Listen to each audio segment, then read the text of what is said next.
Emily is very proud to be part of the Fat Controller's Railway. She can pull both passengers and goods trains. She has a lot of great friends on the railway. Her closest friends are Percy, Edward and Thomas. But the other big engines can often tease Emily sometimes. They make Emily cross. One day, Emily was on her way back from Narrator station. She had just finished delivering trucks of coal to the steelworks. Emily was feeling pleased with herself. She had been really useful. I'm sure the Fat Controller will be very proud of me. Then she heard the sound of an engine coming up from behind. It was Murdoch. Look at me, Emily. See how strong engines like me can get the job done? Emily was not impressed. Murdoch passed under a bridge. Some children were waving to him. Murdoch blew his whistle cheerfully. Hello there. Look how strong I am. Show off. Look, it's Emily! Here she comes. Emily smiled. The children waved to her. Hello there. Pleased to see you. Emily puffed into Narrator station where Murdoch was waiting. The Fat Controller came to see him as Emily puffed alongside. Well done, Murdoch. You delivered your train on time. You are a really useful engine. Thank you, sir. Now, I have another job that needs to be done. I need an engine to deliver a slow goods train to the foundry. Emily saw her chance. I'll do it, sir. Please. You're not strong enough to do that job, Emily. I'll do the job, sir.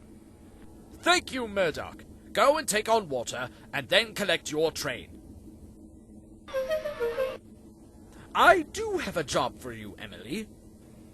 Yes, sir? I need you to do some shunting at Knapford Yards. Stafford is away at Great Waterton, so I need you to take his place today. Yes, sir. The Fat Controller went back to his office. Murdoch looked at Emily. Don't feel too bad, Emily. You would have been given the job anyway. What do you mean? Only the strongest engines get to deliver the goods trains. This made Emily cross. I'm a strong engine, too. Ah, you're not as strong as I am. I'm bigger, stronger, and faster than you. That means I can pull more trucks than you can ever pull. You'll never be as strong as me. And Murdoch puffed away. Emily felt sad. She thought she was as strong as any engine. I'm pretty useful, too. And I'm a strong engine. If only I could prove it. Emily puffed sadly into the shunting yards to do her shunting. When she arrived, she was shocked. There were trucks everywhere, and they all looked heavy. This made Emily worry. This is going to take a long time. Soon, Emily was busy shunting trucks all around the yard. It was hard work, but Emily didn't stop. She shunted empty trucks for James in one siding, flatbeds of timber for Neville. Then she pushed a long train of vans into another siding for Oliver. Emily was feeling tired. This is hard work. Then she heard a whistle. She looked up. There was Murdoch puffing past with a heavy goods train. He felt very proud of himself. Look at me, Emily. Now do you see why I was chosen for this job? Emily just watched Murdoch disappear into the distance. She didn't answer. She just fumed quietly to herself. A little later, Emily was taking on water. She was glad of a rest. James arrived to collect his empty trucks. He was not happy at all. Dirty trucks from dirty sidings. Yuck! Don't moan, James. They are just trucks. I shouldn't be pulling trucks. A splendid engine like me should be out pulling passengers. I'd like to be out pulling passengers or goods trains. I'm right for either of those jobs. Don't be silly, Emily. You're not reliable enough to deal with goods trains. You should leave that job to the important engines, like me, Gordon, Henry, and Hank. Even Murdoch is stronger than you. I'm a strong engine too. I have big wheels. But you don't have a big boiler, now do you? Face it, Emily, you'll never be as strong as us big engines. Then James puffed away with his trucks. This made Emily feel more upset. She couldn't have felt sad. It's not fair. I want to be strong and important too. Emily was now thinking she wasn't a really useful engine after all. She didn't feel strong or the slightest bit important. Just then Thomas arrived to take on water. He was getting ready to take his guaranteed connection. He was pleased to see Emily, but was surprised to see her looking upset. What's the matter, Emily? You don't seem your cheerful self today. I don't feel like a strong engine, Thomas, nor do I feel like an important engine. It's not fair. I wanted to pull the heavy goods train today, but Murdoch was chosen instead of me. Emily told Thomas what Murdoch and James had said to her. Thomas couldn't believe it. Take no notice of them, Emily. You are a strong engine, and your big wheels are one of the things that make you strong. You're one of the biggest and strongest friends I know, and you are a very special engine too. This made Emily feel better. Her smile slowly come back to her face. Thank you, Thomas. You are a very good friend indeed. That's what friends are for, Emily. Don't worry, I'm sure you'll get your chance to show how strong you are very soon. You'll see. Thomas puffed away to collect his passengers. Emily was glad to have had Thomas's wise words. This made her think. Of course I'm strong. I'm big, powerful, and I'm strong. And I will prove to the Fat Controller and everyone else that I am a really useful engine. Just then, the foreman arrived. He was looking worried. There is a goods train that needs to be delivered to Ellsworth Station, and we need Murdoch to take it straight away. But Emily had a better idea. Let me take it, sir. I finished my shunting here. I can take it instead. Her driver and fireman spoke to the foreman, and soon they all agreed. You'll have to take on water before you do, Emily. So Emily's driver filled up her tender with water, and the fireman shoveled coal from the bunker into the tender. It wasn't long before Emily was ready to go. She was soon coupled up to the train, and the driver fastened up the coupling. The foreman spoke to Emily. I know you're not as fast as Murdoch, but please try and get the train to the station on time. The Fat Controller is aware of the situation and says that there is no need to rush. I understand, sir. You can rely on me to deliver this train. Emily pulled and pulled as hard as she could. Her wheels spun and spun until at last, with a mighty shove, the train started to move. Emily made her way to Wellsworth. The train was heavy, but she didn't mind at all. Now I can prove I'm a strong engine. Wait until Murdoch sees me pulling this train. Then, up ahead, she saw a passenger train stuck in front of her. It was Oliver. He was looking upset and worried. Emily puffed behind him. What's going on here? I need to get through. Sorry, Emily, but I won't be going anywhere now. Why not?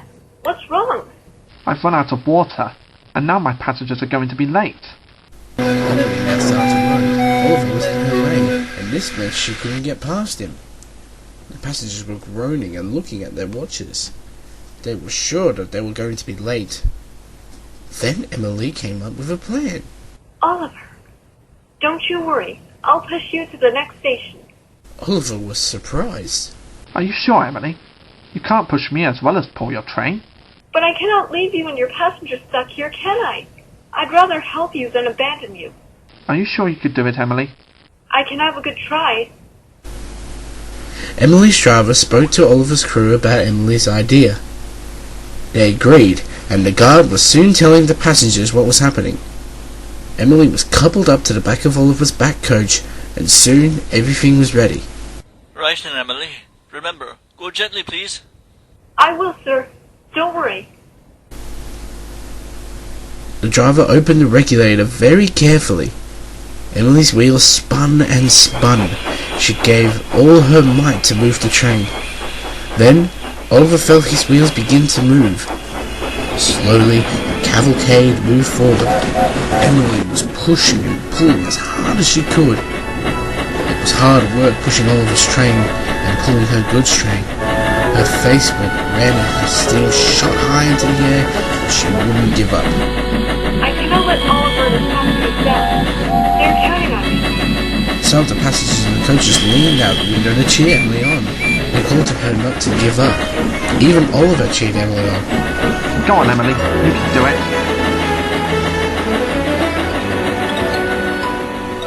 Meanwhile, at Wellsworth Station, Gordon was there waiting for Oliver's passengers. Murdoch was there too. He was having a rest after delivering another goods train to Abbey Station. Gordon was feeling impatient. Where's that Oliver? He should know better than to keep my express waiting. Probably taken on water somewhere. Or perhaps he's had another incident with a turntable. That sounds like Oliver to me. I wonder if he knows how to use a turntable yet. Suddenly, a little boy shouted at the end of the platform. Look, here comes Oliver. Everyone turned and looked in amazement. There was Emily pushing Oliver and his coaches and pulling her goods train into the station. Oliver cheered as they entered into the platform. Hooray! We've made it! I don't believe it. It cannot be possible. Emily, something and hauling 2 trains? The passengers burst out the train and ran towards Emily. They cheered, clapped, and gave her 3 cheers. Emily was tired and exhausted, but she was very relieved that she made it. Thank you, Emily. You're a hero. I must say, not only are you an engine that's full of strength, but you are an engine that has determination too. I shall tell the Fat Controller about this. Thank you. You're very kind.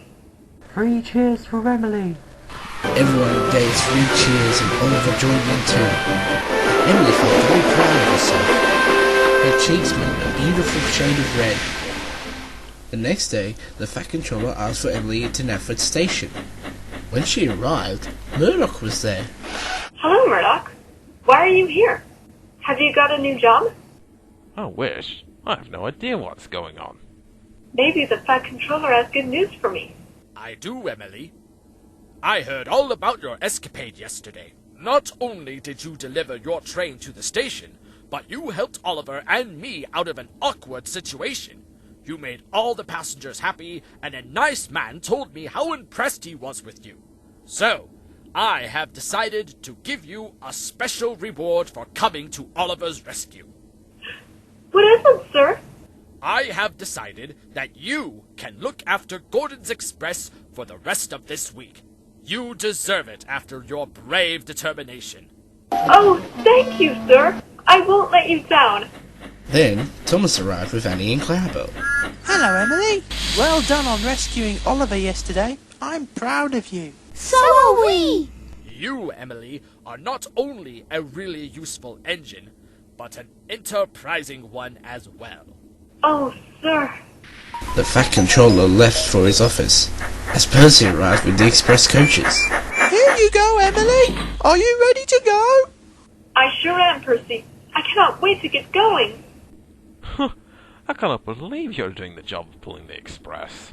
Well, like the Fat Controller says, she is a useful and enterprising engine.